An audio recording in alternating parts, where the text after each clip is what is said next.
सौराष्ट्रदेशे विश्वदेतिरम्भे ज्योतिर्मयं चन्द्रकलावतं स्वं भक्तिप्रदानाय कृपावतीर्णं तं सोमनाथं शरणं प्रपद्ये। श्रीशैलशृङ्गे विबुधातिसङ्गे तुलाद्रितुङ्गेऽपि मुदा वसन्तं तमर्जुनं मल्लिकपूर्वमेकं नमामि संसारसमुद्रसेतुम्। अवन्तिकायां विहितावतारं मुक्तिप्रदानाय च सज्जनानाम् अकालमृत्योः परिरक्षणार्थं वन्दे महाकालमहासुरेशं। कावेरिकानर्मदयोः पवित्रे समागमे सज्जनतारणाय सदैव मान्धात्रिपुरे वसन्तमोङ्कारमीशं शिवमेकमीडे। पूर्वोत्तरे प्रज्वलिकानिधाने सदा वसन्तं गिरिजासमेतं सुरासुराराधितपादपद्मं श्रीवैद्यनाथं तमहो नमामि।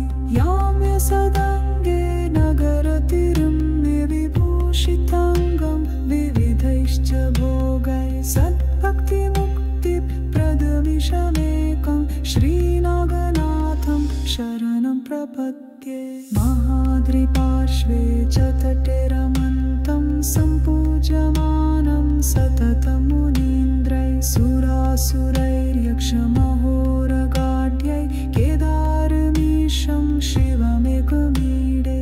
सह्याद्रिशीर्षे विमले वसन्तं गोदावरीतीरपवित्रदेशे यद्दर्शनात् पातकमाशुनाशं प्रयाति तन्त्रम्बकमिषमीडे। सुताम्रपर्णी जलराशियोगे निबध्य सेतुं विषक्रैरसङ्ख्ये श्रीरामचन्द्रेण समर्पितं तं रामेश्वराख्यं नियतं नमामि। यं डाकिनी शाकिनिकासमाजे निषेव्यमाणं पिशिताशनैश्च सदैव भीमादिपदप्रसिद्धं शङ्करं भक्तहितं नमामि। सानन्दमानन्दवने वसन्तमानन्दकन्दं हतपापवृन्दं वाराणसीनाथमनाथनाथं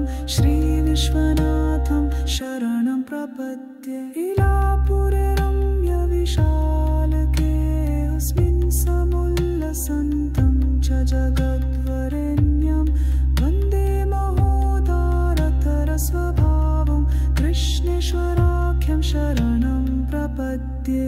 ज्योतिर्मयत्वादशलिङ्गकानां शिवात्मना